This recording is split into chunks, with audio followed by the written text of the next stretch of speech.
Brought to you in part by Monadnock Flooring and Decorating, offering quality sales, service, and installation for over 35 years on Production Avenue next to Subaru of Keene. Hey everybody, welcome to A Culinary Journey. I'm Luca. Today's culinary journey we're going to take with fish. We're going to swim upstream with the trout and make an amazing stuffed trout using fennel and orange, two great flavors that'll go incredible with the trout. We're also going to be doing barley. I get this roll-in Italian barley that I love. I'm actually boiling it right now, right before the show even starts. Look at that, because it takes a while.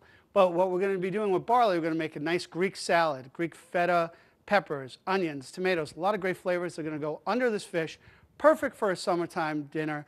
You're going to absolutely love it.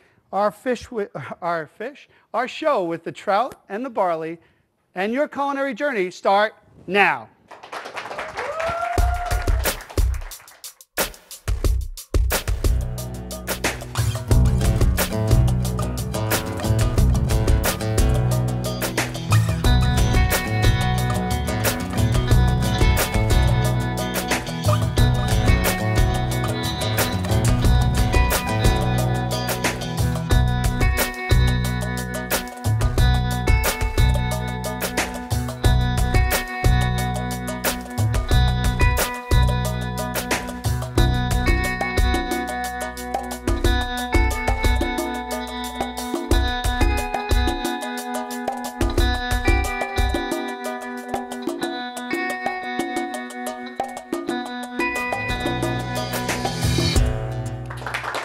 Hey everybody, welcome back to A Culinary Journey. As you can tell, we have a great audience here at Monadnock Flooring and Vermont Cabinetry Studios. We're going to have a lot of fun today. We're going to be making trout. I'm going to be stuffing the trout, then pan roasting it. And then we're going to make a Greek salad. So the first thing I had to get started, because it takes about 45 minutes to get a barley cooking down, I just took some chicken stock and water, kind of mixed it together. I have my barley in there cooking because I want to soften it. I use this roll-in orzo, it's called.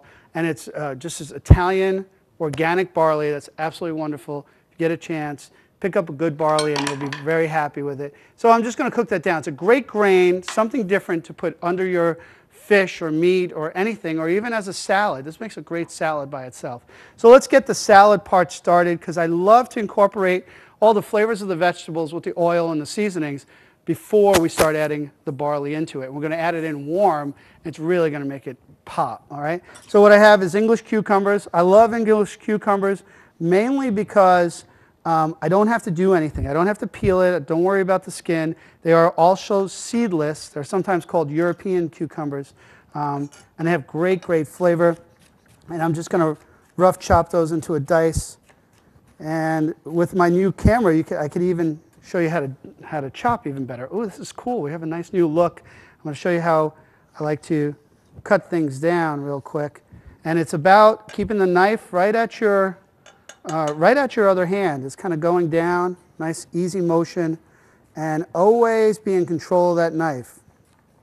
All right? It's real simple. You'll sometimes see those chefs that cut really, really fast. Well, they started cutting slow and working their way around it. You don't really want to ever lose control when you're cutting. You always want to be in control when you're cutting. All right? So we'll get some onion in there, some red onion. We're going to just cut a couple of lines this way. And then we're going to come down. All right, so red onion, cucumber. What else we want to put in there? We want to put in some peppers in there. It's all about color. This salad's all about color and flavor. If you're using red onions, though, this is one thing I love telling people. Try and make sure your red onion's fresh. If you start crying really quick after you start cutting into your onion, that means it's definitely older. It's the defense mechanism the onion has against people biting into it or eating it, is to set out that sulfur and make you kind of cry. The older it is, the stronger that feeling is, the fresher your onion. And it's all about learning who your produce guy is and talking to them. They'll get you the best stuff if you really get to know them well. That's what I do. I find the produce guys, I get to meet them, I say hi, give them a steak, and all of a sudden we're best friends, and I get the best produce all the time. So you want to do that at all times. Not that one. Not that one either. Let's put that back. I get my camera guys are going to get mad at me. I'm messing up cameras over here. All right, some red peppers. I'm just going to flatten that out, and then we're going to just cut right on down so we could make julienne strips on the peppers, and then I'm going to turn around and I'm going to dice those. So we have peppers, onions, cucumbers, we have our barley cooking, and we're going to get our salad seasoned. And what's great about doing this part of the chopped Greek salad is if you get all these flavors together, just these, right? You put good olive oil in there, because you always want to use a good olive oil if it's a finishing oil especially. Some salt, some black pepper, and in this case we're going to actually also use a little bit of vinegar as it comes out a little bit. There you go. We're going to mix those flavors. Now they're just going to marry together, and then when the heat hits them, they're going to be even better. Now, one of the other things I love in this, we're going to talk about oranges in our dish, but in whether it's a Greek salad or any type of vegetable salad, I love a little citrus in there. So we're going to put a little bit of lemon juice. Those are our basic flavors. We'll add some herbs later to that. And here's our barley cooking down. And when that's nice and soft, about a half hour to 45 minutes in a simmer, it's going to be absolutely wonderful. So we have that going. Let me show you real quick what we're going to talk about with our trout. When you're buying trout, when you go out and buy trout, again, it's like getting to know your fish guy, getting to know your meat guys. Whether it's a supermarket or their own store, talk to them about fish or about that. What I like to do is make sure my trout is scaled. But even as well as they clean, sometimes what I'll do is also still run my knife through to make sure I'm getting all the scales off. I cleaned this before we started, so this should be pretty clean. So you're going against the scales, and if you find any, they'll come right off on you, and it'll just come right off on your knife. These are super clean, and they're absolutely beautiful. And then when they sear, they're going to get this nice rich crust with flavor. Most of the time when you get trout, it'll be clean from the inside. Sometimes it'll have the tail and the head on, which makes great stock, but we'll talk about that another time. And I have two of them here, nice and cleaned, scored them a little bit, and then we're going to stuff them. All right? So what I'm going to do right now, all I want to do is season these really a little bit with salt and black pepper on both of those. And we're going to leave these over to the side. What I'm going to start doing is start cutting up our fennel. We're going to take a quick break while I'm shaving down this fennel, and then we're going to get fennel and orange to put into our trout. So we'll talk about that. We'll talk about the trout, cooking the trout, getting into our barley, and a couple of other little surprises when we come back. So don't go away.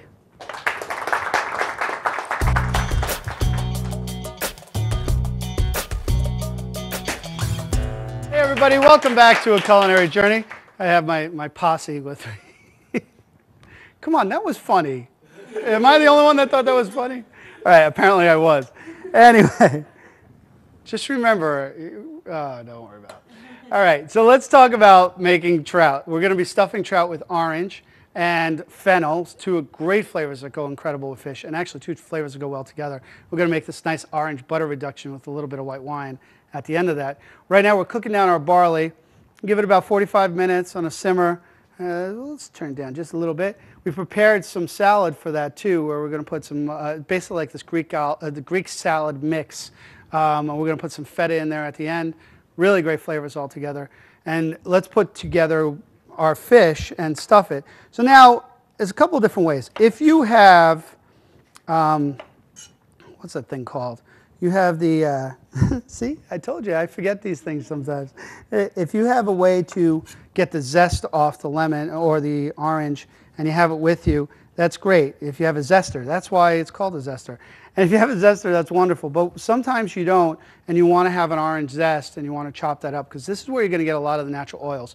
What you do is you'll, like, let's say you go to peel an orange, but you have the white in the center of it.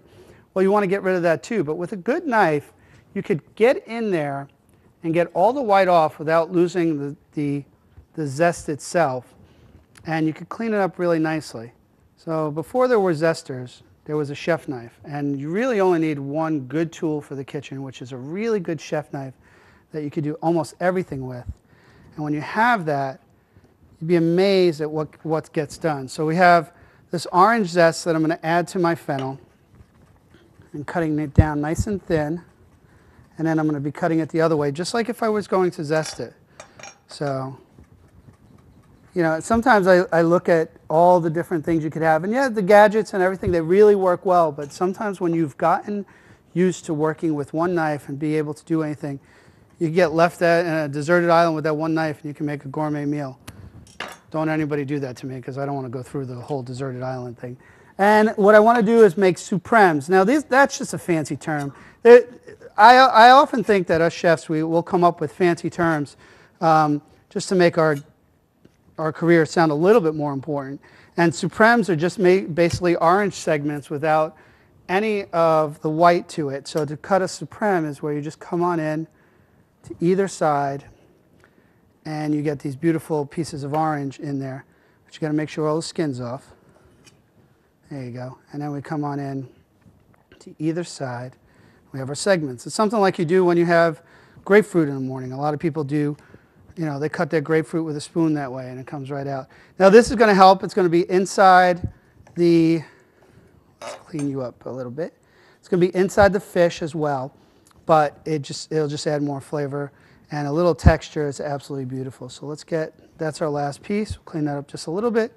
And so we have, for inside our fish, orange zest, orange, and the fennel. Now I'm not cooking the fennel down. I chopped it up fine because when we sear it and finish it in the sauce with the fish, it's going to soften up. I want texture. I think really what I try to explain most of the time is that texture is important with cooking. Flavors, balances, but texture too. It's just, you need to have a little crunch, you have to, a little softness. If everything is like the polenta, if it was just one big puree, that's all you have. That's why you add a little bit of texture to the other side. We're doing that with the salad as well. So we're going to stuff our fish, which we seasoned earlier, right, with our fennel, a couple of oranges, segments, voila. And then this is really simple. What's great about trout, oh, you almost forgot my orange.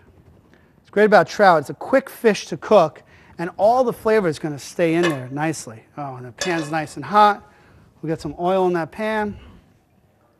Actually going to cook with oil and butter in this pan. We're going to really sear the fish. Now, a lot of people don't like skin on their fish. Trout might be the one fish you might want to stay away from because it's not a lot of that big, you know, little bit of skin, a lot of fish. It's a lot of skin, a lot of fish. It's kind of like blends well together. Part of the excitement is the crusty, crunchy skin.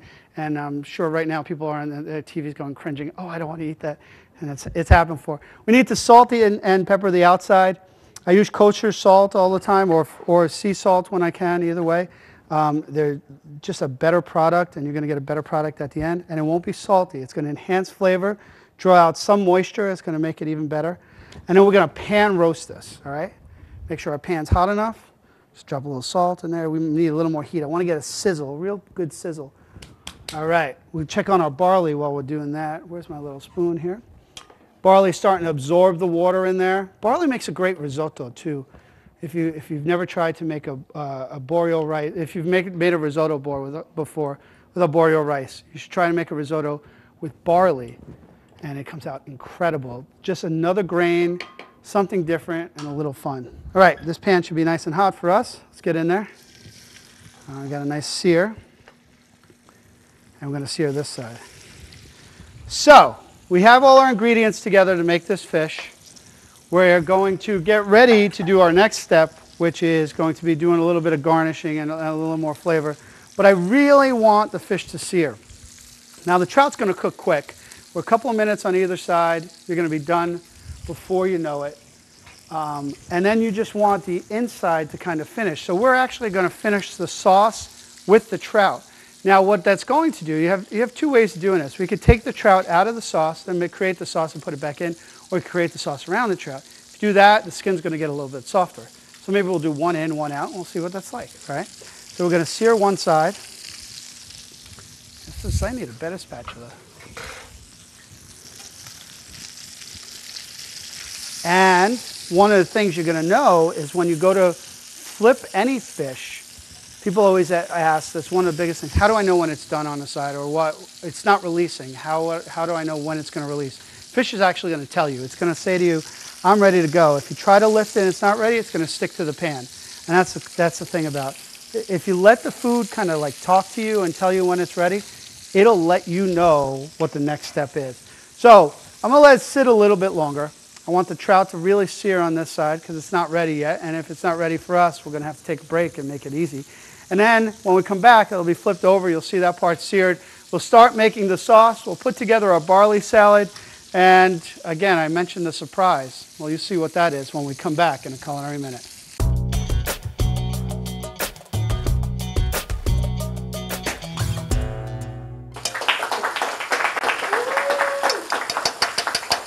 Hey everybody, welcome back to A Culinary Journey. We're finishing off our trout over here. That's going to be stuffed with oranges and fennel and a lot of goodness, and you can't go wrong. And I'm going to turn down this simmer. I'm having way too much fun. You guys don't know, there's a whole show while we're in break that I don't know about sometimes. Oh, I got my barley cooking over there. I'm going to take it off a little bit. Let's get that back on. Come on, guys. Hey, there you are. All right. So we have butter. We're gonna sear the trout in some butter, which will give it even more flavor. And then this is what we're gonna do.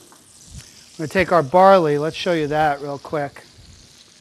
Take our barley, drained out whatever excess is in there, and we're gonna add this to our salad. This salad is absolutely incredible. Just what we have in here is peppers, onions, and cucumbers. And it's warm and it's delicious. We have a little lemon juice, salt and pepper, olive oil. And we're going to finish that up with some feta cheese. And that's going to go on the bottom of our plate. So we're going to leave that sitting. All the warm flavors are going to come together. We'll come back to you in a second. Here we have cooking our butter and our trout. And what we want to do is finish this off with a little bit of wine.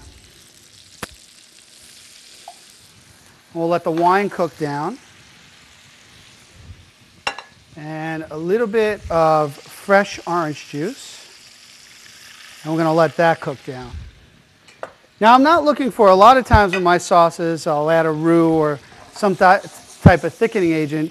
The orange juice, when it cooks down, it's going to kind of create its own little sauce. And we'll definitely do that in a second here. But let's start plating this up so you see what we're going to get for a finished product. Barley is one of my favorite salads when we do it this way. It's great, again, great summertime salad. Let's say you had a little bit of shrimp or you wanted to add anything into your barley. You could do that as a brunch or a side item and you'll love it. Here we're going to get the trout on top. Oh, I'm so excited about this dish. A little bit of that skin came off, but that's because I've been working on our surprise, right? Working on the surprise. All right, and we're going to let our orange juice kind of reduce down. Orange juice, wine. I didn't put any shallots or garlic in here. I'm going to finish that off with a little bit more butter and another fancy term, Monte Burro, which is kind of just adding butter to a sauce to give it some thick, rich creaminess. And we should get that right about now. And this beautiful butter sauce is going to go right over the top of our dish here. And it's going to add a ton of flavor to everything we're doing. So there you go. Ooh, that looks nice. A little bit of the fish in there. Garnish it with some fresh chives that I'm going to chop up real quick. And that's about it. So there you have it, guys. Now, before I leave you, it's not always about the food. Sometimes you just have to have a good time. So that's our dish. You're going to absolutely love it. I hope you enjoyed this culinary journey, but don't go away because you're going to see a little special surprise on our next culinary journey, or this one. Don't go away.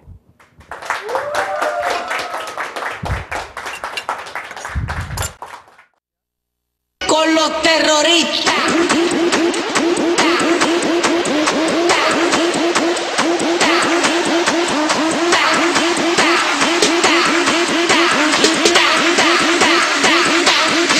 The Harlem Shake.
Brought to you in part by Monadnock Flooring and Decorating, offering quality sales, service, and installation for over 35 years on Production Avenue next to Subaru of Keene.